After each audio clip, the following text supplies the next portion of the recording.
Hey everyone, my name is Riley, and in this video we will be comparing Shockbyte to ScalaCube to help you figure out which of these is the best gaming hosting provider for you. We will be comparing the pricing, the server quality, the specs, the customer service, and everything else that you need to know in order to make a decision. Also, if you want to get the best deals and discounts available when signing up to either of these server providers, you can do so using my affiliate links in the description. So to kick things off in terms of price, let's compare these both with the biggest game, which is Minecraft. And if we use as an example this 8GB of RAM server right here for Minecraft, we can see on Shockbyte this is $32 per month.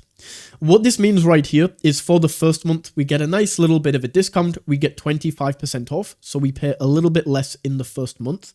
But for every month after that, the main price of this is going to be $32 per month. Now, on ScalaCube, this is cheaper, but this is something I really don't like about ScalaCube. If we go to 8GB of RAM, they claim you can put 150 players on this server. This is so misleading. This is basically a lie. These are some general guidelines of the amount of RAM that you will need on a Minecraft server and how many players this amount of RAM can facilitate.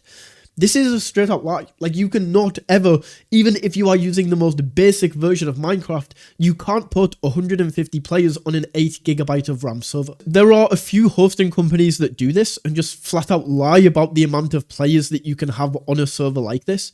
And I don't know why they do it. It just doesn't look good on the company. Like, if we just Google ScalaCube RAM Reddit, there are a bunch of these that come up, but these are just two that I picked from these first few suggestions. ScalaCube is a scam. Not necessarily, it's still a good server hosting company, but it is a scam kind of in the way that they lie about how many players can be on a certain server. So this guy chose a 1.5GB plan, and it worked for 30 minutes until they were kicked out and could no longer get back on the server.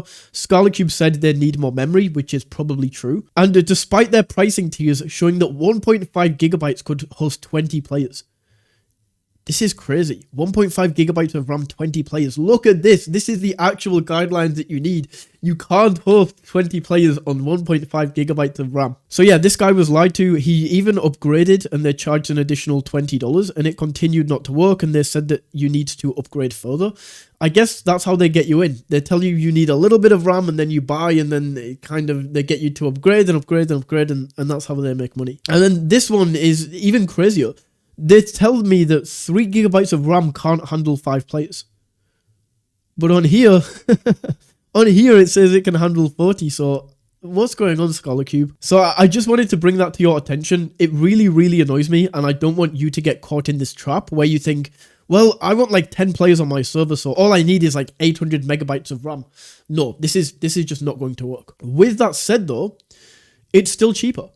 Like, if you just ignore this completely, ignore the 150 players, and honestly, you might even not want to use ScalaCube because of these practices. But if you look at my recommendations and you decide that you want to host maybe 20 players on a server, the 8GB of RAM is still actually cheaper. As we can see, $32 over here on Shockbyte compared to $24 over here on ScalaCube. As we bring this down, this remains consistent. So if you need less players on your server, we can go 6GB of RAM for $18 per month, or over here on Shockbyte, 6GB of RAM for $24 per month. So that is the pricing. Now, in terms of the specs and hardware that we get with both of these servers, let's start out with Shockbyte. We can see that in the FAQ, we can go down to what specs are on your servers, and then we can see right here all of these specs. So the way that this works is you basically start out at 4.4 gigahertz. If I was just to go in and buy a Minecraft server right here, we can see in the checkout area, we can choose between these CPUs. So the normal is going to be towards the lower end of this range at like 4.4 gigahertz. And then if we go ahead and turn this up and pay an extra $10 per month, that's where we can get towards the higher end. Now, 4.4 gigahertz is more than enough, especially if you're running like, honestly, anything up to 8GB of RAM, which is going to facilitate most people watching this video, then the 4.4 is going to be fine. The only time you really need to think about upgrading this is if you go for one of these like bigger packages like 10 to 16 gigabytes of RAM. With Shockbyte, we also get NVMe SSD, which is absolutely fantastic. This is the best type of SSD that you can get. You basically have standard SSD and then you have NVMe. NVMe is faster, and in Minecraft, for example, just translate this across two different games.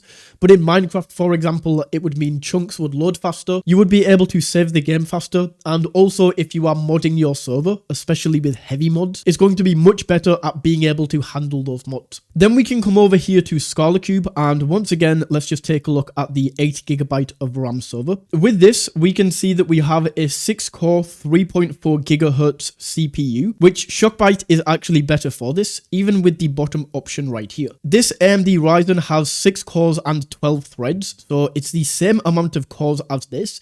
On ScalaCube, they don't specify the amount of threads or what CPU this is, so that's interesting. ScalaCube also offers just standard SSD storage compared to Shockbyte with the NVMe storage. Remember, this is the faster version. So when we are speaking about specs, as expected with the higher price, Shockbyte comes out on top. The next thing that we are going to take a look at is the customer service with both of these hosting providers. So let's start out on Shockbyte down here. We can click in and go to a new conversation. Let's just say that this is about Minecraft and I need help setting up my server. With both of these, the server is super easy to set up. It's like a one-click install, so this wouldn't really be an issue.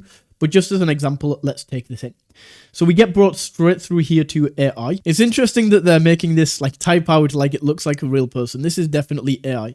As you can see, that big text in that amount of time, definitely AI. Speak to agent. And as you can see, we are now being transferred over to an actual live chat person because I went ahead and asked for it. Over on ScalaCube, we can once again get a live chat by going down here. And I'm just going to say, I'm struggling to set up my server, and it's been about 2 minutes. I still don't have anything back from this, so this is interesting, and the support really doesn't look very good on ScalaCube. So what we can do now is let's compare these both on Trustpilot. We can see ScalaCube has a rating of 4.1 stars, and if we go down here, let's see what the good and bad reviews are. So we can see a 1-star review right here. 5 stars, this person saying the Minecraft server is really good. If you're looking for reliable hosting with responsive support, as I said, support there wasn't the best. ScalaCube is not the way to go. Support is useless from this person. So we can see a lot of 1-star reviews, and these are pretty recent. If we compare this to Shockbyte, we can see 4 stars. So interesting. So we have 4 stars right here. But looking down, a lot of the recent reviews are 5 stars, like pretty much all of them. This person doesn't even own a server, but gave it 1 star. That's interesting. So yeah, a lot of these are saying the support is a lot better though. So that's interesting to keep in mind as well. So overall, when we are comparing Shockbyte and ScalaCube, I would definitely go with Shockbyte. I think it's the best in my opinion. The reason for this is because, first of all, they just don't lie about the server specs that you need in order to host a certain amount of players. And even though they are a little bit more expensive, the server specs are better in the hardware that you get, and also the customer support seems to be a lot better from my experience, and also the customer reviews that we see on Trustpilot. Once again, if you do want to get the best deals and discounts with signing up to either of these hosting providers, you can do so using the links down in the description. So if you enjoyed this video, don't forget to smash that like button and tap that subscribe button, and until next time, take it easy.